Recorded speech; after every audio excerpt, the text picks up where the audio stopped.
चलिए next news discuss करते हैं। In a first, railway conducts trials of ATM on a moving train. मतलब ये कि पहली बार इंडियन रेलवे ने एक ट्रेन में एटीएम मशीन को इंस्टॉल किया है, ये देखने के लिए कि ये एटीएम आपका जो ट्रेन जो मूविंग ट्रेन्स हैं इसमें एटीएम मशीन लगाए जा सकते हैं या नहीं लगाए जा सकते, लगाए जाने चाहिए या नहीं लगाए जाने चाहिए। इन सारी चीज़ों का असेसमेंट करने के लिए एक ट्रायल शुरू किया गया है और उस ट्रायल के तहत में जो एटीएम्स हैं, एटीएम मशीन है जिसका फुल फॉर्म होता है ऑटोमेटेड टेलर मशीन, इसको एक पंचवटी एक्सप्रेस नाम की ट्रेन है जो मनमाड से मुंबई के बीच में चलती है, उसके एक अनयूज्ड कोच के या फिर एक कोच के अनयूज्ड हिस्से में जो है इसको इंस्टॉल किया गया। पूरा का पूरा जो ये आपका ये जो पूरा एक्सपेरिमेंट है, ये पूरा का पूरा आप कह सकते हैं ट्रायल है, सेंट्रल रेलवे और उसके भी भुसावल डिवीजन के द्वारा किया जा रहा है और बैंक ऑफ महाराष्ट्र के साथ में मिलकर उनके कोऑर्डिनेशन में ये पूरी प्रोसेस की जा रही है। ये जो फोटोग्राफ मैंने आपके लिए लगाई है ये उसी एटीएम मशीन की फोटोग्राफ है जिसको पंचवटी एक्सप्रेस के ऊपर इंस्टॉल किया गया है। उसके एक कोच में कुछ एक अनयूज्ड हिस्सा था, वहां पर इस एटीएम मशीन को जो है लगाया गया। अब यहाँ पे फिर चेक किया जाएगा ओवरऑल, जब ये पूरा ट्रायल चलेगा तो उसमें फिर देखेंगे कि कितना रिस्क फैक्टर है, कितना आपका रिस्क फैक्टर रहेगा। आपको सबसे पहला सवाल तो ये कि लगाए जा सकते हैं एटीएम ट्रेन्स में या नहीं लगाए जाना चाहिए, पहले तो इसी सवाल का जवाब मिल जाएगा। क्योंकि देखें भारत की स्थिति है, इस पर खुलकर बात अपन कर ही सकते हैं कि आपका जो ट्रेन है उसकी टॉयलेट में आपको डब्बे वगैरह तक जो है चेन से बांध कर रखना पड़ते हैं। अपने इतने महान लोग हैं कि वो तक जो है उठाकर ले जाते हैं। ऐसे में एक एटीएम मशीन एक मूविंग ट्रेन में अगर आपने लगा दी तो फिर उसकी अपनी खुद की एक सिक्योरिटी का भी मसला हो जाता है। चलें, ट्रेन में अगर कोई आदमी कुछ ना करेगा तो किल मूवी आप लोगों ने देखी होगी, उसमें किस तरह से डकैती वगैरह हुई थी। इस तरीके के डकैत ग्रुप जो है वो कई जगहों पर एक्टिव हो जाएंगे, एटीएम मशीन को पता चला लूटने के चक्कर में वो पूरी की पूरी ट्रेन हाईजैक करने लगे। एक तो इस तरीके के एक्सट्रीम केसेस हो सकते हैं। इसके अलावा और भी इश्यूज वगैरह आने के जो है चांसेस वगैरह हैं, उसकी अपनी सिक्योरिटी और सेफ्टी की बात हो जाएगी। ऐसे आप मशीन को अकेला नहीं छोड़ सकते चलती हुई ट्रेन में। प्लस फिर नेटवर्क का भी इशू है, नेटवर्क अगर कहीं पर है ही नहीं या फिर बहुत बुरा नेटवर्क है और ऐसे में किसी ने पैसे निकालने की कोशिश करी, पैसे फंस गए, निकले नहीं, मगर वहाँ से मैसेज आ गया कि आपके अकाउंट से कट गए हैं और सारी चीज़ें होंगी, तो फिर क्या होगा, क्या प्रोसीजर रहने वाला है, कैसे आपको वापस मिलेंगे। बहुत से जो है इशूज़ हैं जिनके जवाब इस पूरे के पूरे ट्रायल रन से अपने को मिलने वाले हैं। मेरा अपना पर्सनली मानना है कि ट्रेन पे इस तरीके से आपने एटीएम वगैरह नहीं लगाने चाहिए। रिस्क और बाकी सारी चीज़ों के अलावा एक वजह यह भी है कि एक तरफ से सरकार जो है वो ऑनलाइन ट्रांजैक्शंस को बढ़ावा देने की बात कर रही है।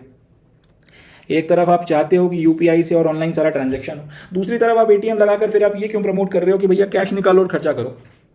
जनरली अब आदमी अगर ट्रेन में चढ़ा है तो अपने साथ में कुछ अमाउंट में तो कैश वगैरह लेकर आएगा। आकस्मिक कहीं पे कुछ घटना हो गई, कुछ इमरजेंसी हो गई तो एक बार को बात समझ में आती है, बट ये बात गले नहीं उतरती कि ऑनलाइन ट्रांजैक्शंस को भी बढ़ावा दिया जा रहा है। एक तरफ कोशिश की जा रही है कि आपके सारे वेंडर्स और जितने भी लोग हैं वो ऑनलाइन ट्रांजैक्शन ले सकें, और दूसरी जगह आप खुद जो है ये एटीएम मशीन लगा के कैश जो है उसके व्यवहार को जो है बढ़ावा दे रहे हो। तो ये बात कहीं ना कहीं गले नहीं उतरती। मेरा पर्सनली मानना है शायद ऐसा नहीं करना चाहिए, बट जाहिर सी बात है जिसने फैसला लिया है कोई बेवकूफ़ आदमी तो होगा नहीं। रेलवे वाले भी अपना कुछ सोच समझ के उन्होंने फैसला लिया होगा। अब देखते हैं इसके क्या नतीजा निकल कर आते हैं और अल्टीमेटली फिर इसको आगे बढ़ाया जाता है या फिर इसको ड्रॉप कर दिया जाता है, कुछ वक्त में अपने को पता चल जाएगा। बहरहाल ये पूरा का पूरा प्रोजेक्ट जो है अपना चालू हो चुका है। The move is aimed at generating non fair revenues. तो ये जो मूव है इसको इसलिए किया गया है ताकि नॉन फेयर रेवेन्यू जो है उसको बढ़ाया जा सके। नॉन फेयर रेवेन्यू में क्या क्या चीज़ें आ जाती हैं? किराया जो रेलवे लेता है, आपने जो टिकट वगैरह ली है वो तो फेयर में आ जाएगा। इसके अलावा आप रेलवे स्टेशन में घुसने से लेकर रेलवे स्टेशन से निकलने तक और बाकी सारी जो चीज़ें करते हो उससे रेलवे को जो कमाई होती है उसको नॉन फेयर रेवेन्यू कहा जाता है। प्रोमिनेंटली उसमें केटरिंग जो है एक इंपॉर्टेंट चीज़ आती है। आईआरसीटीसी की अपनी खुद की केटरिंग है।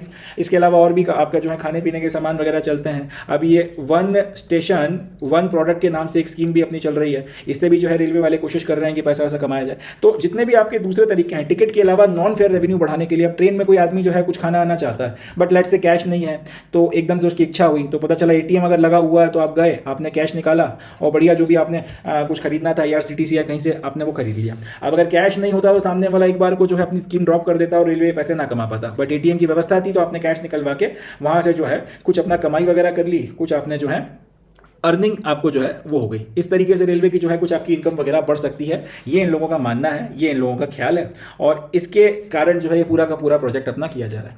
Officials are keen that the train with 22 coaches with full capacity of 2016 passengers uses the facility as much as possible. अब फिर वही बात यहाँ पर ऑफिशियल्स ये कह रहे हैं कि यार 22 कोचेस की हम लोग एक ट्रेन चलाते हैं। अब 22 कोचेस की एक ट्रेन में टोटल जो है लगभग 2016 के करीब यात्री आते हैं। हमारी कोशिश ये है कि इनमें से जितने ज़्यादा लोग हो सकें ये एटीएम की फैसिलिटी का इस्तेमाल करें, क्योंकि हमारा मानना यह है कि एटीएम से जितना कैश निकालेंगे उतना ज़्यादा जो है ये खर्चा करेंगे और जितना ज़्यादा ये खर्चा करेंगे उतना हमारा नॉन फेयर रेवेन्यू जो है वो बढ़ेगा, ऐसा इन लोगों का मानना है। बट फिर वही बात आ जाती है कि यार अगर तुम ऑनलाइन ट्रांजैक्शंस को बढ़ावा दे रहे हो अगर तुम ये चाहते हो कि लोग जो है भर भर कर दबा दबा के यूपीआई इस्तेमाल करें, तो फिर ये सेंस नहीं बनाती ना बात कि आप एटीएम लगाकर ये भी बोलो कि कैश निकाल के उसका भी इस्तेमाल करो। या तो ऑनलाइन ट्रांजेक्शन को बढ़ाने की व्यवस्था करा लो, या फिर आप ये कैश वगैरह जो है इसका फ्लो आप चलवा लो। दोनों चीज़ों को एक साथ प्रोत्साहित करना है, जबकि एक चीज़ के चलते दूसरा जो है उसकी हानि होनी है। ये बात गले नहीं उतरती, बट फिर भी जो भी इन्होंने सोचा होगा इस बारे में भी अल्टीमेटली अगर ये कदम उठाया है, तो देखते हैं फिर इसके क्या कंसिक्वेंसेस निकल कर आते हैं। क्योंकि ये बात तो सच है कि नेटवर्क के इश्यूज आते हैं,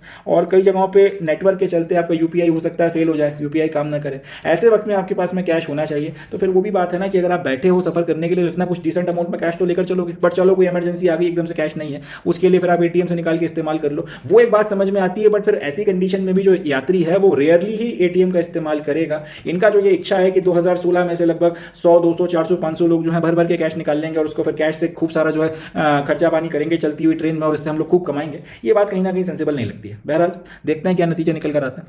the idea of installing ATMs on train stemmed from a customer interaction meet by Bhusawal division, said a central railway officer. अब सेंट्रल रेलवे के एक अफसर का कहना यह है कि हमें ये आइडिया कैसे आया ट्रेन में एटीएम लगाने का, तो उसका जवाब है कस्टमर्स के साथ में इंटरेक्शन किया गया, यात्रियों के साथ में एक मीटिंग ऑर्गेनाइज कराई गई भुसावल डिवीजन में, और वहां पर सुझाव निकल कर आया कि साहब आपके पास में ट्रेन में कैश वगैरह के लिए कुछ व्यवस्था होनी चाहिए, तो आप एक एटीएम वगैरह जो है कैश एक ट्रेन में जो है कम से कम एक एटीएम आप खुलवाइए, इससे हमारा जो है फायदा हो सकता है। अब जो भी उनको फिर बात जज गई होगी भुसावल डिवीजन में, जो भी आपके सीनियर अफसर्स होते हैं, तो उन्होंने अल्टीमेटली फैसला लिया है सेंट्रल रेलवे में। अब देखते हैं ये पूरा का पूरा जो ट्रायल है ये क्या नतीजा निकाल कर लाता है। मैं अपनी ओपिनियन आपसे शेयर कर रहा हूँ, आप एग्री करें ना करें वो आपकी मर्जी है। मेरा मानना है ये अननेसेसरी है। ये किया जा सकता है कि आप प्लेटफॉर्म्स के ऊपर जो है अपने एटीएम्स वगैरह खोल दें। जनरली ये होता है कि रेलवे स्टेशन पर जो एटीएम होता है वो एकदम आपको प्लेटफॉर्म के बाहर की तरफ में मिलता है। अब अगर कोई ट्रेन बहुत लंबे वक्त के लिए नहीं रुकी, आप एकदम रेलवे स्टेशन क्रॉस करके प्लेटफॉर्म के बाहर नहीं जा सकते हैं जहाँ पे एटीएम वगैरह, तो ढूंढना बहुत बड़ा मुश्किल हो जाता है। तो ऐसे में आपको अगर एक जो प्लेटफॉर्म नंबर 1 है, या फिर आपका कोई अगर आपको पहले से पता है कि प्लेटफॉर्म नंबर 1 पर जो है आपके एटीएम है, वहाँ जाके आप कैश निकाल सकते हैं। आपके हर एक स्टेशन पर अगर ऐसी व्यवस्था कराई जाए तो वो ठीक है, बजाय ट्रेन में इस तरीके से एटीएम मशीन्स वगैरह को लगवाने के। मेरे हिसाब से ये वेस्ट ऑफ एफर्ट्स हैं, या फिर यूँ कहना चाहिए कि रिस्क फैक्टर जो है वो बहुत ज़्यादा हो जाएगा, और इसका जो आउटपुट या फिर रिजल्ट जो आप चाहते हो शायद उतना ज़्यादा निकल के ना है। बट ये मेरा अपना ओपिनियन है, आप इससे एग्री करें ना करें वो आपकी मर्जी है। आप लोगों के अपने क्या विचार है वो भी आप मुझसे शेयर कर सकते हैं। चलें नेक्स्ट न्यूज़ देखते हैं। अच्छा, इसमें से क्वेश्चंस वगैरह क्या क्या बन सकता है, तो एक तो क्वेश्चन ये बन जाएगा कि भाई ये कौन सी ट्रेन है जिसके ऊपर ये सबसे पहला एटीएम लगाया गया, तो अपने को नाम याद रखना है पंचवटी एक्सप्रेस, एंड किसके सौजन्य से या किसके साथ में मिलकर ये काम किया जा रहा है, कौन से बैंक के साथ में, तो इसका जवाब भी याद रखना है बैंक ऑफ महाराष्ट्र के साथ में मिलकर जो है ये काम किया जा रहा है। बैंक ऑफ महाराष्ट्र का एटीएम जो है सबसे पहले लगाया गया, और कौन ये एक्सपेरिमेंट करवा रहा है, जवाब हो जाएगा सेंट्रल रेलवे भुसावल डिवीजन, मध्य भारत का जो रेलवे का सेक्शन है या डिवीजन जो है वो लोग ये सारा काम करवा रहे हैं। इससे ज़्यादा यहाँ से कोई क्वेश्चंस वगैरह नहीं बनेंगे, एंड क्वेश्चन फिर वही बनेंगे कि क्वेश्चन फिर आएंगे भी लगभग उसी तरीके के एग्जामिनेशन में, रेलवे के खुद के पेपर में पूछे जा सकते हैं, और जो वनडे के दूसरे एग्जामिनेशन है उसमें भी यहाँ से क्वेश्चन बनाया जा सकता है। चले आगे बढ़ते हैं।